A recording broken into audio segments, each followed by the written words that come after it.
Today I want to share with you the secret to dehydrating veggies the easy way.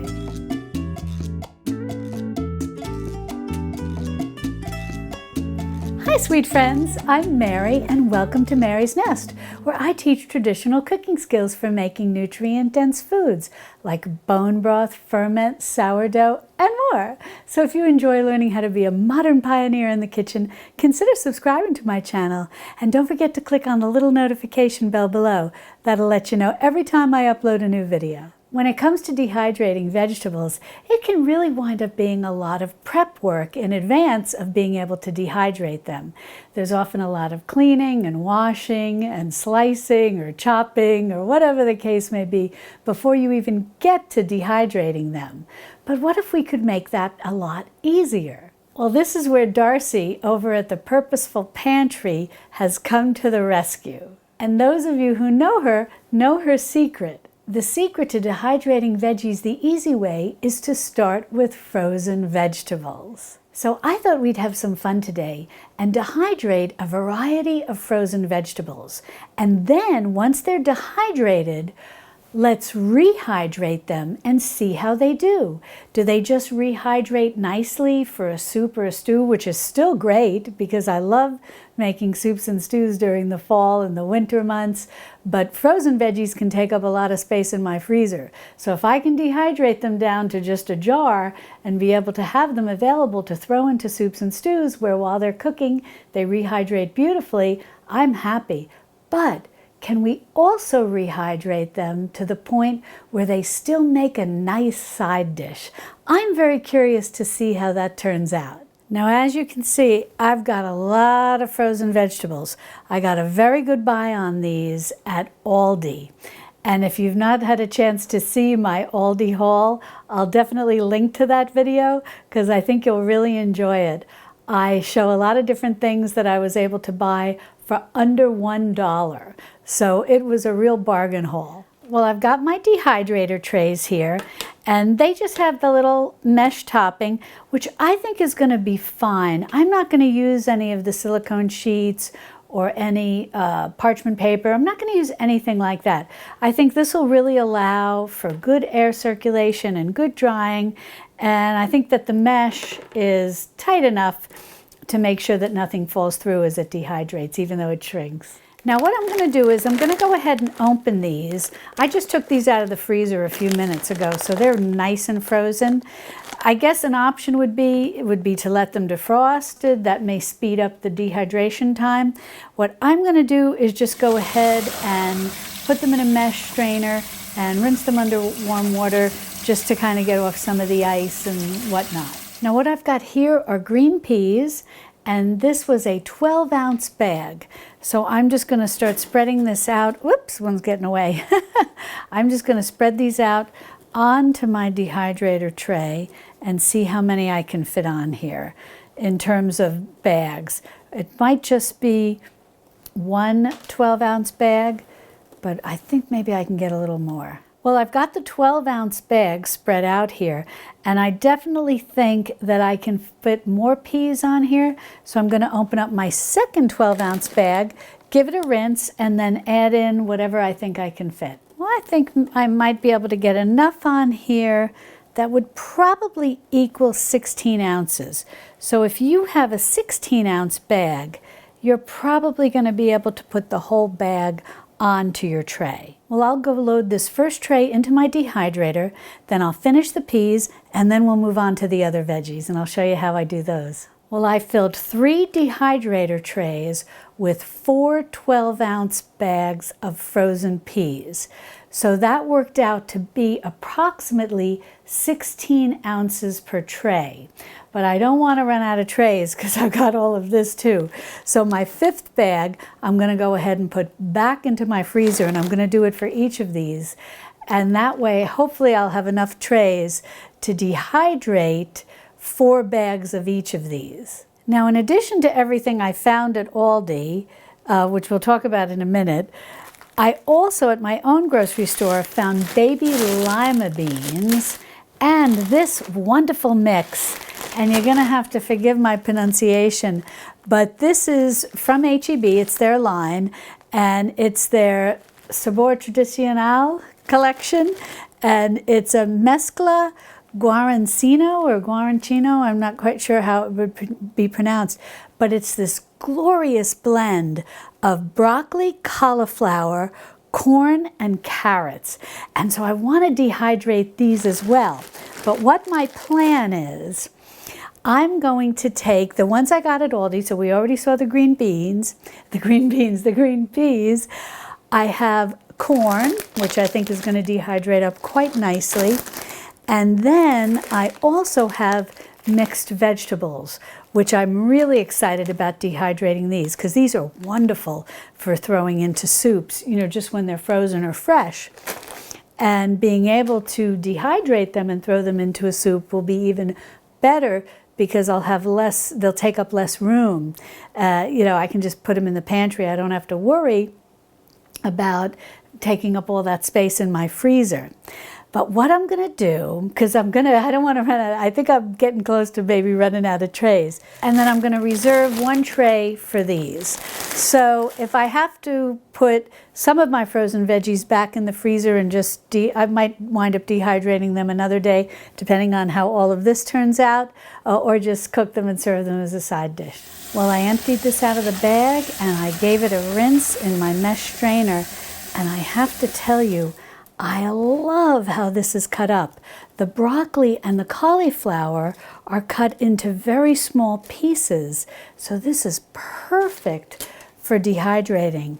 And doing something like this by hand with fresh really would take a long time. Now, I guess you might be able to give it a quick chop or something in the food processor. And that'd be okay to like drag out the food processor if you're doing a lot. But if you're just doing a small amount, that's kind of a rigmarole. But also, too, you have to be careful, because you don't want to like turn it into a mush, which is easy to do. Or at least it's easy for me to do. I know I've made that mistake in the past. But this is glorious. Alrighty. I'm going to put this tray into my dehydrator. It's full. Every single tray has been used. I'm going to set it at 125 degrees Fahrenheit, and I'm going to check on it at 4 hours, kind of toss things around a bit, and then I'll check again at 8 hours, and then I suspect 10 to 12 will have to go for a number of the trays. But as we dehydrate this, I'll show you how each one looks, and then we'll try to rehydrate them. So I was thinking it would take somewhere between 8 to 12 hours to dehydrate these, and it turned out that 10 hours was the sweet spot, including for the lima beans, which I thought were going to take longer. But in reality, they took 10 hours too, and I think that's because they were the baby lima beans. Now, I'll have a link in the description underneath this video, as well as in the pinned comment, and that'll take you over to my website, where I'll have a corresponding blog post that'll go along with this video. And I'll have a recipe that you can print out that'll have all the instructions on how to dehydrate and then how to go ahead and rehydrate these veggies to use them in recipes. So as I said, 10 hours worked really well. And what I did was I used this book. It's the Ultimate Dehydrator Cookbook. If you like to dehydrate food, this book, I can't say enough good things about it. It's really fantastic. And it's by a Tammy Gangloff, I think, and I'll put a link to it in the description if you want to learn more about it. But the bottom line is she talks about how to tell to know that your food is actually properly dehydrated. And I thought it was so cute, because it's nothing scientific. She just says if you drop it and like that, it sounds like a little stone and it feels hard, it's done. And if you enjoy cookbooks and all of that, like I do, I also want to mention the Dehydrator Bible. This is also a very good book. If you just have to choose between one, definitely the Dehydrator Cookbook is my favorite. But I had found this actually at a used bookstore in our area. And this one is good if you're looking for a lot of recipes. It has very basic instructions on dehydrating, but it's got a ton of recipes on how to use the food once you've dehydrated it. So I've got 3 trays of the dehydrated peas, and they look terrific. I mean, I love the way that for the most part they kept a nice green color. And then these are the lima beans. I think they look pretty good too. The corn darkens a bit, but it's nice and dry, and I think it looks terrific. And then these are the mixed vegetables that I dehydrated. And I have to tell you, I actually picked out a few string beans and I set them aside because I'm going to see if my dog likes them for a snack. And if so, I'm actually going to further experiment and I'm going to try dehydrating canned string beans, because a lot of dogs, my dog's a little on the chubby side and he has to watch his calories. And he's a big boy, you know, to begin with, and he's got kind of a stocky build. He's a yellow lab, but he's a little chunky. And so a lot of people have told me to feed him string beans. And just plain string beans from the can, he's not really interested in that. But so anyways, I picked out a few of these dehydrated ones. I thought maybe because of the crunch, he might enjoy them. And so let me know if also too, I think some of you have asked me in the past to share some homemade dog snacks. And if that's something that you're interested in, let me know in the comments below. I'm happy to share how to make some homemade dog snacks. Alrighty, well, these are that Mexican blend that I had, and it dehydrated beautifully. I definitely could put 2 bags of this next time on my dehydrator sheet. And I love the way the broccoli dehydrated. It's so cute. It's just little tiny pieces of broccoli. But this, I think, is going to be wonderful. Chances are, even if I bought this frozen and used it frozen, because the pieces are small, I would probably use this in a soup or a stew, or maybe even mix it with when cooking some rice. That could be really colorful and flavorful. I probably would not rehydrate this to make a side dish, because I probably wouldn't serve the frozen one as a side dish because it's so many little pieces. I think it just works really well for a soup. And dehydrated vegetables do very well whenever you put them in a soup or a stew, something that's very liquidy, and you're going to be cooking it for a little while. Most dehydrated vegetables rehydrate beautifully. The question is, can we rehydrate these mixed veggies, which I would serve as a side dish if I had them frozen, and how will they come? And then the other ones I want to rehydrate with you to see how they shape up are the peas. But I'm very curious to see how these peas rehydrate, because often you hear when you want to rehydrate vegetables, say you're not using them, you're not already throwing them into a soup or something like that, or a casserole. That's another area that dehydrated vegetables work very well. But what if you just want to rehydrate them? You want to use them individually. It's generally recommended that you would go ahead and put these in a bowl and pour some boiling water over them, which we'll do. Well, I've got the corn, the peas, and the mixed veggies in bowls. Now, these are heat-proof bowls, but just as an insurance policy, I've got a stainless steel spoon here that I'm going to put in each one as I add in my boiling water. Now, I've just boiled some water up in my tea kettle. I'm not going to measure this. I'm going to kind of play this by ear. But I figure I'm going to probably be putting about a quart, 4 cups of water into each bowl. So here we go. And if you're wondering about the stainless steel spoon, whenever you're adding boiling water, or close to boiling water, I think that looks about right, into glass, having some type of spoon in there or something metal can help absorb the heat, and then can prevent breakage, hopefully. But these are heat-proof bowls too, which definitely is a good thing. Alrighty, well, I'm just spinning this around a little bit, just helping mix everything up. And I'm liking the way the peas look. Now, over here, I've got the lima beans. I've got these in a pot, and what I'm going to do is just pour in some tap water, and then I'm going to put these over on my stove. I'm going to bring them up to a boil, and then I'm going to let them simmer, and I'll just keep an eye on them to see when I feel that they've been rehydrated and are tender. It's interesting with the boiling water, they rehydrate quite quickly. The various cookbooks that I shared with you on dehydrated foods, when they talk about rehydrating, they estimate that it can take anywhere from maybe as little as 10 minutes to 15 minutes to even as long as 30 minutes to rehydrate dehydrated food with hot water, or like water that's been brought to a boil. Cold water, they say, will take even longer than that. So it just really varies. And what I notice is it's really coming back to color and everything's looking very good. But like, for example, when I put the pea in my hand, it still feels, a little tough. So I think we'll just let that sit for a while. Now we'll let the corn sit. Look at the corn. I mean, it's coming back beautifully. So we'll see how that looks. We'll start checking them 10, 15 minutes and see how it goes. And I just want to mention, so many of you asked me about this teapot, and I'm so sorry to report that this is very old. It was originally made by Cuisinart, and it's electric, which is a gem, because my other teapot, my husband gave this to me as a gift, because my other teapot was very old, and it didn't have a whistle, and I would often forget about it when it would come to a boil. But this is terrific because it just clicks off. And there's all kinds of electric teapots today.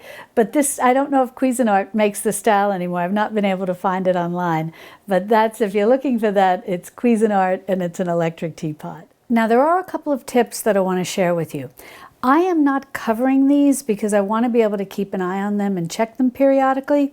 However, it is recommended generally when you're rehydrating dehydrated vegetables that you just put a plate or something on top to kind of keep the heat in. And that'll probably add to decreasing the amount of time that you need to rehydrate your dehydrated veggies. Second, I want to mention that when I go ahead and drain these to see if I can in fact serve them as a side dish, I am not going to discard the water. I'm going to save the water because I suspect it's going to have some nice flavor to it, and I'm going to use that water as a base when I'm making a soup, a nice vegetable soup, or even use it as the water in place of what I would use when maybe making a sauce or a gravy. I think any of these waters are going to add nice flavor to that. Now, the mixed vegetables and the corn have been soaking in the hot water for about 30 minutes. Now, I'm estimating that when we started this whole process and I put these into the bowl, they were approximately, originally, 16 ounces worth of frozen vegetables. And then they dehydrated down, and I covered them with what I estimated to be about 4 cups of hot water that I had boiled in my tea kettle. Now, that said, they absorb that water pretty quickly. So I did have to add a little extra water. I mean, there was still water in the bowl, but the veggies on top were kind of sitting without really being submerged in water. So I probably added another 1 to 2 cups of hot water that I had boiled in my tea kettle. So that made it very nice that there was sufficient amount of water for them to soak in. Now, I'm very happy with how the green beans, the peas, and the carrots rehydrated.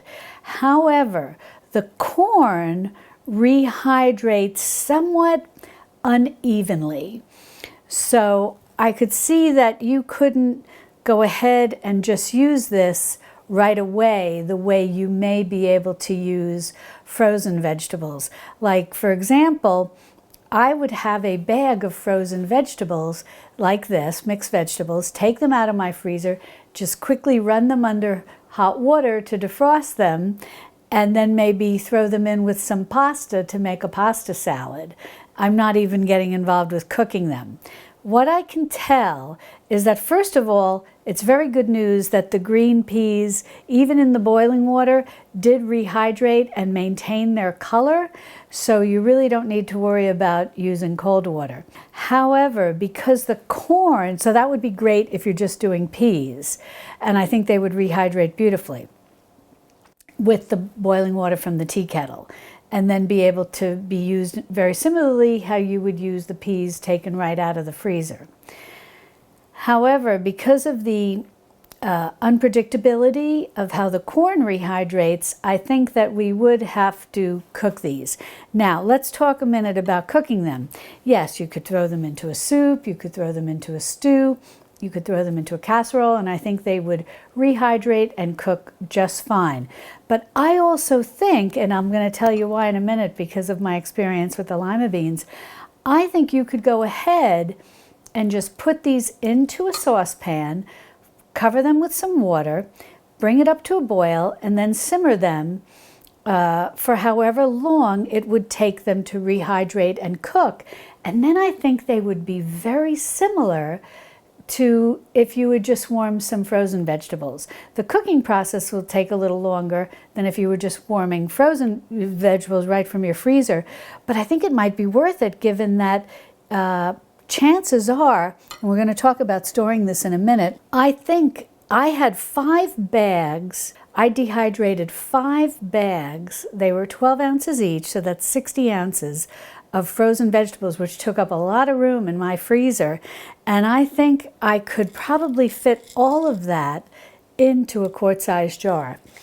So I think there's definitely something to be said for this, and still be able to, you have to cook it a little longer than you would just warming basically frozen vegetables.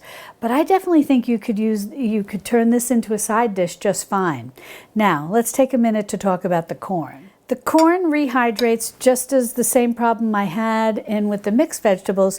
The corn in the boiling water, from the tea kettle, not consistently boiling, but just is sitting in the boiling water from the tea kettle, rehydrates inconsistently. I think that this is going to take quite a long time to rehydrate, and you may even have to drain this water and add more boiling water from the tea kettle. And even then, how well would it rehydrate? I'm not 100% sure. So this I could really understand why people, you will often hear them say, oh, the vegetables when they rehydrate, when you're just rehydrating them in the hot water on your counter, they don't look exactly the same as when they were just, fresh or frozen. However, just like what I mentioned with the mixed vegetables, I think you could do the same with the corn. You could just put this in a saucepan, put your water in, bring it up to a boil, let it simmer, and I think it would rehydrate and cook and look terrific. I don't think there would really be any problem or I don't think you might see any difference from frozen corn that you take out of the freezer and just warm up quickly. Again, it's all going to be about the cooking time that's going to be longer. But I think that both could probably work relatively well as a side dish. And by dehydrating them, they're going to take up a lot less room in your freezer. And the reason that I'm saying I think they'll be okay if they're cooked during the rehydration process is because the lima beans came great. They look fabulous. The lima beans look exactly like lima beans that were frozen and then warmed, cooked on the stove. And they're tender. They just look fantastic. You would never know that these had been dehydrated. What I did was put them into my saucepan, filled the saucepan with some water, and then brought them up to a boil. Once I brought them up to a boil, I turned them down to a very low simmer, the lowest simmer I have on my cooktop. Very similar to just following the instructions on the frozen bag of lima beans. And then I put the lid on and I let them simmer for 20 minutes. And after 20 minutes, I checked on them. They look terrific. And as I show you, on a close-up, I put the lima bean between my 2 fingers, let it cool a little. You could squish it just fine. So what I'm going to do is just go ahead and put these with the water they're right in right now. They're soaking in right now. I'm going to go ahead and put this corn into a saucepan And I'm going to bring this up to a boil on my stove and let it cook. We'll check on it in a little bit. And in the interim, while we're waiting for this to cook, I'm going to share with you how I like to go about storing my dehydrated vegetables. Now, to store these, I just have to show you, this was that Mexican mix that I dehydrated, and I just love this. This is going to be great, and it's going to go directly into soup, stews, and casseroles. So that's why I didn't even experiment, with rehydrating it. I think it's going to be wonderful, especially for casseroles, since it's got the broccoli and the cauliflower in it. Now, this is, as you can see, this is a small jar. This is 8 ounces. It's an 8-ounce jelly jar, a canning jar. And I was able to fit an entire pound, 16 ounces dehydrated in here. And how cute is this? I'm definitely getting more of this. I'm going to dehydrate enough to fill a quart. But you could even just store them like this and then grab them off your shelf and have like a 1 amount serving ready to go, knowing that, okay, this is 16 ounces or 1 pound of those veggies. You could do that with anything. But what I'm going to do when it comes to the mixed veggies, I use these a lot. So I'm going to make sure that I dehydrate enough to have a quart's worth. Maybe even when I did my mirepoix, I did a half a gallon because I use a lot of mirepoix, which is the mixture of carrots, celery, and onions. That's wonderful to have dehydrated and ready to go.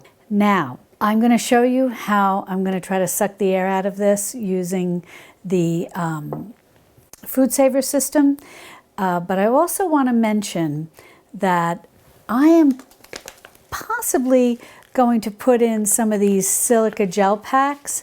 I have a video where I go over all kinds of storage options, and then I talk about silica gel packs and the difference between them and oxygen absorbers, because a lot of folks have questions about that. And I'll be sure to link to those videos in the description, underneath the video and the pinned comment, and I'll try to remember to put it in the iCard as well. But if you live in a very high humid climate, we don't really, it's a little drier here, but maybe in Florida, Mississippi, places like that, if you have a lot of humidity, sometimes using these silica gel packs in your dehydrated foods can help them stay dry. So that is something to think about. And these come in all different sizes, and then these little ones are not very expensive at all. And this, there's a whole bunch in here. I don't know if there's 100 or 200, but I like to keep these on hand. They're great too if you have any kind of vitamins or medications that you want to make sure stay nice and dry. They're very clever. Now, something that I really liked about what Darcy shared over at the Purposeful Pantry, I mentioned her earlier in the video, and she has a wonderful channel, YouTube channel. You definitely have to check it out. I'll be sure to put the link below. She talks about all things pantry, and she talks about basically sort of curing, in essence, your dehydrated foods. And what she means by that is, she said, once they're dehydrated, and sorry, occasionally we hear noise from the fridge, it's my ice maker. What she talks about is that once you dehydrate your foods, don't rush to go ahead and put them in your pantry. Keep them somewhere where you can observe them for maybe 24 hours. And make sure that there's no moisture developing in your jar. If there's moisture developing in your jar, that clearly is an indication that you have not dehydrated them successfully, and you'll want to re-dehydrate them. So I thought that was a wonderful tip.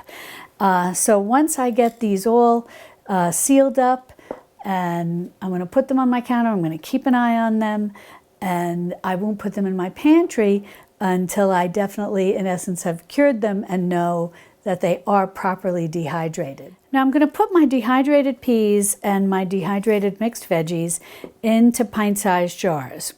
And then temporarily, I'm just going to use these plastic lids since I have them handy, and I'll put them on, and then I'm just going to leave these for 24 hours. We'll pretend, because we'll go on to the next step, but we'll pretend that I've left these for 24 hours. I've let them cure. I see that, yes, they're very nice and dry, and there's no moisture accumulating in them, so I'm ready to actually store these. Now, to actually go ahead and store these in my pantry and to try and work at keeping all of the air out and keep them as dry as possible, I'm going to go ahead and use canning lids and rings, and then I'm going to use my food saver device to suck out the air. Now, about the canning lids, do they need to be new? Can you reuse lids? Because you know, when you're actually home canning, water bath canning or pressure canning, you always need to make sure you have new lids. And a lot of those of us who home can will save our old lids, not to reuse in a canning adventure or a canning project, but for projects like this. So there's really two schools of thought. Do they work well enough, to keep the air out? I haven't had any problems when using them for storage like this. But some folks do like to use brand new canning rings, or canning lids, so that's totally up to you. Now, this device is made by Food Saver. They make one that's for wide mouth jars and one that's made for regular mouth jars, which is what I would use here, sealing this little one. But there are large jars that are also regular mouth jars, and I would do the same with the canning lid and the canning ring. But this is so easy to use. And then if you don't use all of this in one sitting, you can go ahead and just reseal it again. And so all you do is you just put your canning lid on, and then you press this down, and then you have this little device down here. If you can see this, it sits in a little charging port, and it has a hole on the bottom here, and there's a hole on the top of the lid attachment here, and then you just line those up, and you basically you go ahead and you press down on this button, and it will suck out the air.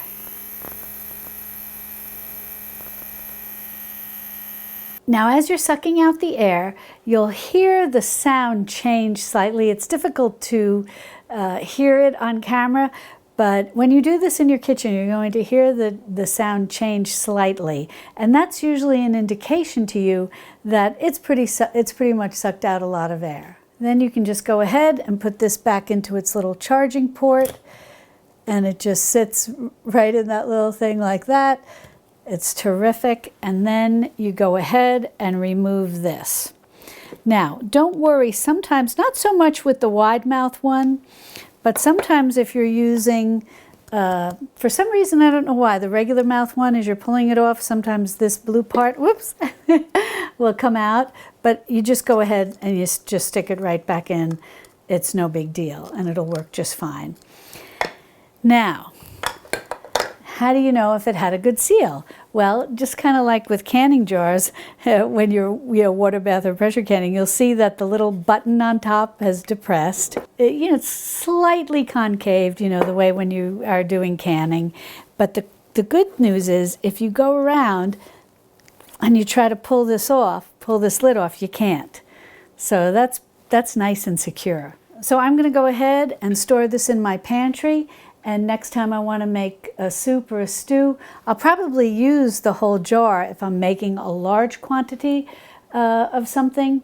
If not, I'll probably just use half the jar, and then I'll go ahead and just seal it up again. I keep this handy in my kitchen, so it's easy to do, because this is really holding quite a bit of frozen vegetables. Because when I rehydrated the first batch, that was maybe 16 ounces. And I've got a little tiny bit left in here, which I couldn't totally fit in the pint-sized jar. But all told, I had 60 ounces of frozen vegetables.